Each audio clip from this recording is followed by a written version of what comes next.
अभिमन्यु की पत्नी का नाम है उत्तरा। उत्तरा गर्भवती थी, तो जो उनका बच्चा हुआ वही कहलाए परीक्षित। अच्छा, परीक्षित जी ने क्या गलती कर दी? एक संत का अपमान कर दिया। अच्छा एक बात बताओ, माता का, पिता का, गुरु का, संत का, गाय का अपमान करने से आयु बढ़ती है कि घटती है? क्या होती है? क्या होती है? घटती है। राजा परीक्षित जी ने एक दिन संत का अपमान कर दिया। एक संत जी थे शमीक जी, उनके गले में मरा हुआ सांप डाल दिया राजा परीक्षित जी ने। तब उन्हें शाप मिला कि राजन, तुम तो राजा हो और राजा का धर्म है कि वो साधु संतों का सम्मान करे, तुम तो अपमान कर रहे हो, गला मरे सांप डाल रहे हो गले में मरा हुआ, जाओ तुम्हें शाप देते हैं। इति लंघित मर्यादम तक्षकः सप्तमे हनि। राजा परीक्षित जी को 7 दिन में मरने का शाप लगा। कितने दिन में मरने का? तो राजा परीक्षित जी ने सोचा कि मुझे तो 7 दिन में मर जाना है, अब मैं क्या करूं?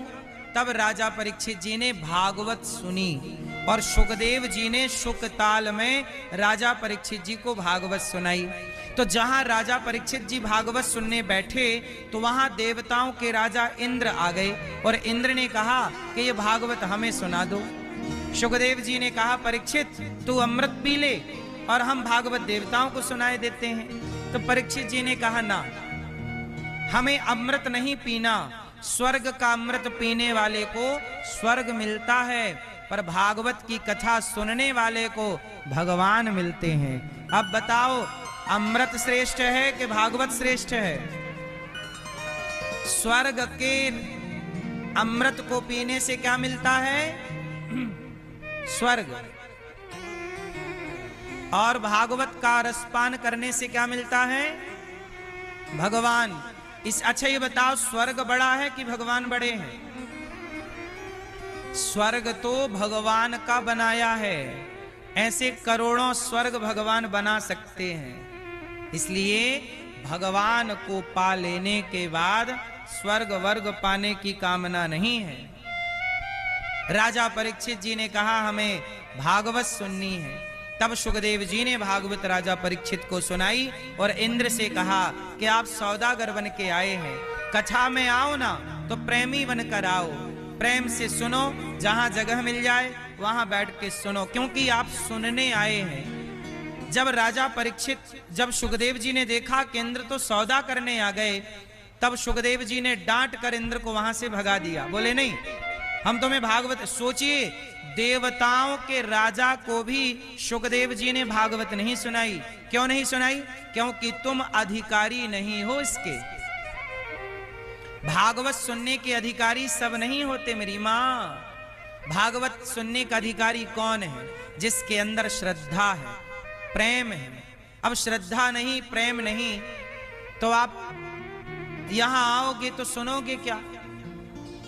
शोर कौन लोग करते हैं, व्यवस्था कौन लोग बिगाड़ते हैं? जिनके अंदर श्रद्धा नहीं। जो श्रद्धावान है, आप लोग देखो ना, इतने लोग कितनी शांति से सुन रहे हैं, मतलब आपके अंदर श्रद्धा है। और भागवत वही सुने जिनके अंदर श्रद्धा है। श्रद्धावान लभते ज्ञानम, श्रद्धावान को ज्ञान मिलता है, श्रद्धावान को भगवान की कथा मिलती है। देवताओं के राजा इंद्र को नहीं सुनाई गई भागवत। देवताओं के राजा चले गए, स्वर्ग में तराजू बांधी गई, एक पलड़े में भागवत को रखा गया, दूसरे पलड़े में स्वर्ग के सुखों को रखकर तौला गया। तो भागवत जी का पलड़ा भारी था। भागवत जी की बराबरी थोड़ी कोई कर सकता है। इसलिए मेरी माँ, थोड़ा सा समय निकालकर भगवान की कथा अवश्य सुना करिए, क्योंकि आप कितना भी कमा लो जगत में, लेकिन ये सब कुछ कमाया हुआ यहीं रहना है सबका। लेकिन जो राम नाम का धन कमाओगे, जो पुण्य की पूंजी कमाओगे, जो दया धर्म करोगे समाज संसार में, वही पुण्य मेरे संग जाएगा। जब मैं मरूंगा तो लोग मेरे शरीर से कपड़े भी उतार लेंगे, लेकिन जो अनिरुद्धाचार्य ने पुण्य किया होगा किसी बेसहारा वृद्ध माँ की सेवा यदि मैंने सच्चे मन से की होगी, किसी भूखे को भोजन निस्वार्थ भाव से कराया होगा, तो वह पुण्य सदा मेरा साथ देगा। इसलिए दास अनिरुद्ध गौरी गोपाल आश्रम में वृद्ध माओं की सेवा करता है।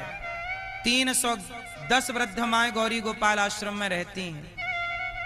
अखंड 30,000 लोग भरपेट भोजन करें, ऐसी गौरी गोपाल में सबके भोजन की व्यवस्था है।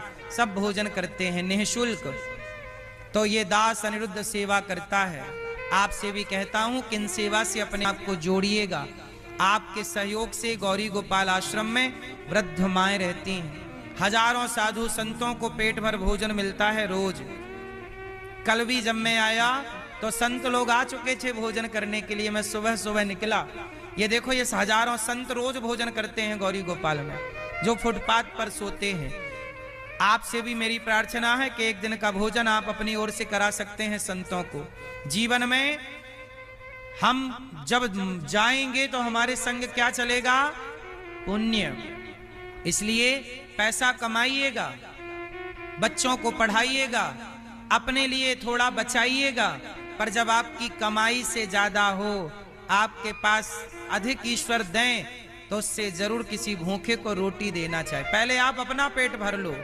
जब आपका पेट भर जाए, लगे आपको कि मैं किसी और का भी पेट भर सकती हूँ या भर सकता हूँ, ईश्वर ने मुझे इस योग्य बनाया है, तो जरूर किसी के बारे में सोचना। फिर देखना, आप किसी के बारे में सोचो तो सही, लिख कर देता हूँ मेरी माँ, तुम्हें अपने बारे में नहीं सोचना पड़ेगा, भगवान खुद प्लानिंग करके देंगे आपके लिए। आपके बच्चों की आप क्या प्लानिंग करोगे? आपके बच्चों की आप क्या प्लानिंग कर सकते हैं?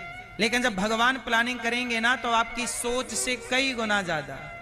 आप नहीं सोच सकते थे कि विधाता ये देंगे।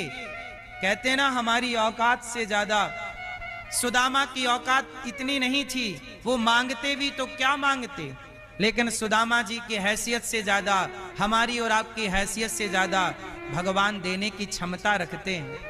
एक बार उनमें भरोसा तो किया जाए, एक बार उन्हें प्लानिंग तो करने का मौका दिया जाए। आप लोग कहती हो मेरा बेटा है, मैं प्लानिंग करूंगी, तो भगवान बोलते हैं तुम ही कर लो। आप लोग गौरी गोपाल आश्रम में जो वृद्ध माएं रहती हैं, 311 माएं, इन माओं की भी सेवा कर सकते हैं। माओं की सेवा करें। आप भी माओं को भोजन का सहयोग कर सकते हैं गौरी गोपाल आश्रम में, क्योंकि आप अपनी मां की सेवा करेंगे, पर जिन माओं को बच्चों ने घर से निकाल दिया, उन माओं की सेवा कौन करेगा? इसलिए जिन माओं को ने अपने बच्चों ने निकाला है, ऐसी माओं की सेवा आप भी करिए। आप सब सहयोग करते हैं तो गौरी गोपाल आश्रम में वृद्ध माओं को भोजन मिलता है। आप सहयोग नहीं करेंगे तो भोजन नाश्ता कौन देगा? तो आप भी किसी माँ का सहारा बनो जो गौरी गोपाल आश्रम में रहती हैं। तू कितनी अच्छी है, तू कितनी भोली है, प्यारी प्यारी है ओ माँ, ओ माँ। द्रौपदी बोली मैं अर्जुन की पत्नी हूं, अर्जुन बचाएंगे। तो भगवान बोले बुला लो अर्जुन को। जब तक द्रौपदी को जगत पे भरोसा था, तब तक ही तो नहीं आए। समस्या तो यही है कि जब तक आप भगवान पे भरोसा नहीं करते, तब तक भगवान अपने कदम नहीं बढ़ाते। पहली शर्त है मंत्र जाप मम दृढ़ विश्वास। आपको हम पे क्या करना पड़ेगा? क्या करना पड़ेगा भगवान पे?